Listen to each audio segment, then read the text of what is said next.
Hello everyone, welcome. Gratitude चॅलेंजचा आजचा आपला आहे 19वा दिवस आणि या व्हिडिओमध्ये मी तुम्हा सगळ्यांचं मनपूर्वक स्वागत करते.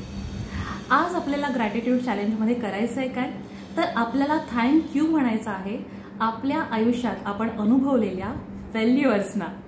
ओके, वही आणि पेन घ्यायचं आहे आणि वहीमध्ये 21 अशी कारणं तुम्हाला लिहून काढायची आहेत की ज्यामुळे तुम्ही या फेल्युअर्सना थँक्यू म्हणू इच्छिता.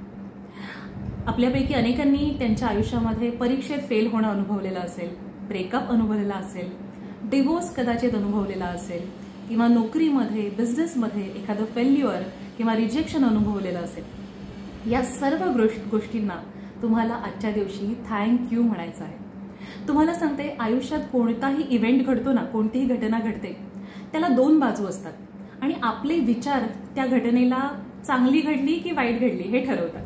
उदाहरणार्थ, एखाद्या मुलीने समजा लव्ह मॅरेज केलं तर तिच्यासाठी ती खूप छान घटना आहे, पण कदाचित तिच्या आईवडिलांसाठी ती तितकीशी छान घटना नाहीये. ओके, सो आपला दृष्टिकोन एखादी घटना चांगली घडली की वाईट घडली हे ठरवत असतो.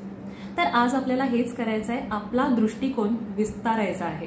ओके, आणि त्याकरताच या सर्व फेल्युअर्सना आपल्याला थँक्यू म्हणायचं आहे. आय एम शुअर प्रत्येक फेल्युअरमधनं तुम्ही काहीतरी शिकलेला आहात आणि तुमचं बेस्ट व्हर्जन बनलेलं आहात. तुमच्यासाठी ती घटना काहीतरी रित्या चांगल्यासाठीच घडलेली आहे. ओके, सो आपल्याला ते शोधून काढायचं आणि ते वहीत लिहायचं आहे. हे लिहिल्यानंतर तुम्हाला कसं वाटलं माझ्याबरोबर नक्की शेअर करा. आपण उद्याच्या भागामध्ये भेटूया. तोपर्यंत take care. God bless you. Lots of love to you. Bye.